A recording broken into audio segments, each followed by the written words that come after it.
Good afternoon, class. Welcome to the online classes. My name is Rishabh Tiwari and I am your new physics teacher. Yes, in previous class we have discussed about motion in a plane. That is our new chapter and very important chapter. In previous class we also discussed about motion in a straight line, which is your previous chapter before motion in a plane. So some topics we have to clear about that chapter कि motion in a plane, motion in a straight line, जब कोई particle straight line में motion करता है तो उसके direction को हम लोग या तो पॉजिटिव साइन से या नेगेटिव साइन से रिप्रेजेंट करते हैं. आप लोग ध्यान से देखिएगा. सपोज ये स्ट्रेट लाइन है और कोई पार्टिकल है पॉइंट ओ से अपना मोशन स्टार्ट करता है पॉइंट ए तक. तो जब वो यहाँ से इस साइड मोशन करेगा तो उसके डायरेक्शन को या उसके वेलोसिटी के डायरेक्शन को हम लोग पॉजिटिव साइन से या फिर नेगेटिव साइन से रिप्रेजेंट करेंगे. और जस्ट ओ के अगर अपोजिट मतलब इस साइड वो अगर मोशन कर रहा है तो इधर डायरेक्शन जो होगा उसका पॉजिटिव डायरेक्शन होगा. तो इसके जस्ट अपोजिट, ओ के जस्ट अपोजिट इस साइड अगर वो पॉइंट बी तक आ रहा है तो इधर उसका जो डायरेक्शन होगा वो निगेटिव होगा. इसका मतलब कि motion in a straight line, जब भी कोई पार्टिकल मोशन करता है तो पहली बात तो वो स्ट्रेट लाइन मोशन कर रहा है, इट्स मीन वो वन डायमेंशनल है. और दूसरी बात उसके डायरेक्शन को रिप्रेजेंट करने के लिए ओनली पॉजिटिव साइन और निगेटिव साइन ही हम लोग दिखा सकते हैं. सो ये वन डायमेंशनल मोशन है. जैसा कि आप लोगों को मैंने यहाँ ऊपर लिखा हुआ है, आप लोग इसको ध्यान से देखिएगा. Motion in a straight line that mean one dimensional.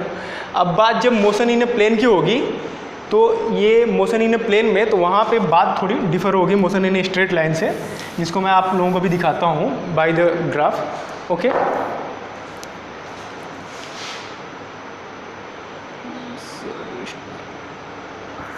Sir stop किधर होगा?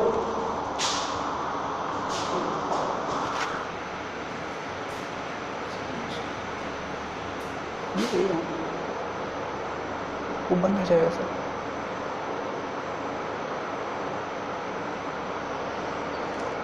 वीडियो क्या है, कैमरा है? एक मिनट, वीडियो है.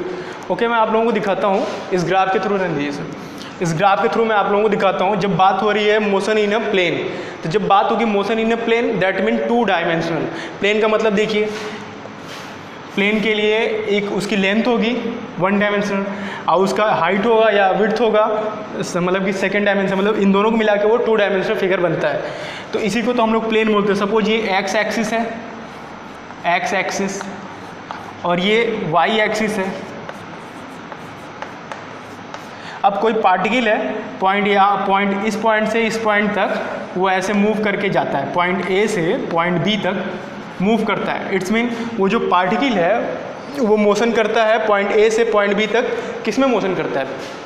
प्लेन में मोशन करता है. और प्लेन कैसा है? टू डायमेंशनल है. तो जब भी टू डायमेंशनल होगा तो वो इधर नोट ध्यान से देखिएगा, टू डायमेंशनल होगा तो वो तो या तो एक्स वाई प्लेन में होगा या वाई जेड प्लेन में होगा या जेड एक्स प्लेन में होगा. और जब बात करेंगे मोशन इन स्पेस, जब कोई पार्टिकल स्पेस में मोशन करता है तो वहाँ पे आता है थ्री डायमेंशनल. जाहिर सी बात है कि जब आप स्पेस में होंगे तो पार्टिकल फ्री होगा किसी भी डायरेक्शन में मोशन करने के लिए. तो उसको रिप्रेजेंट करने के लिए हमको क्या करना होगा? उसको हमें रिप्रेजेंट करने के लिए तीनों एक्सेस की ज़रूरत पड़ेगी. जेड एक्सेस, जैसा कि इधर मैंने बनाया है फिगर में, आप लोग ध्यान से देखिएगा. Y axis X Y plane, Y X Z, और ये एक्स वाई प्लेन है, ये जेड एक्स प्लेन है, ये वाई जेड प्लेन है. इट्स अगर कोई पार्टिकल स्पेस में मोशन करता है तो वो थ्री डायमेंशन में मोशन करेगा. और ये देखिए मैंने ये यहाँ भी बना दिया आप लोगों के लिए जिससे आप लोग आसानी से समझ सको.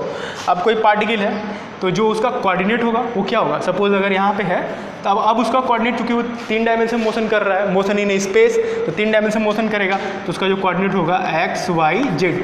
इट्स मीन्स एक्स पे भी होगा, वाई पे भी होगा और जेड पे भी होगा. ठीक है.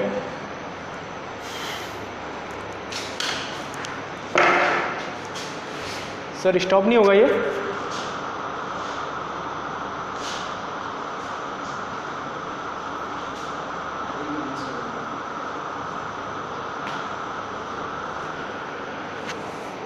शिफ्ट हो जाएगा, शिफ्ट हो जाएगा.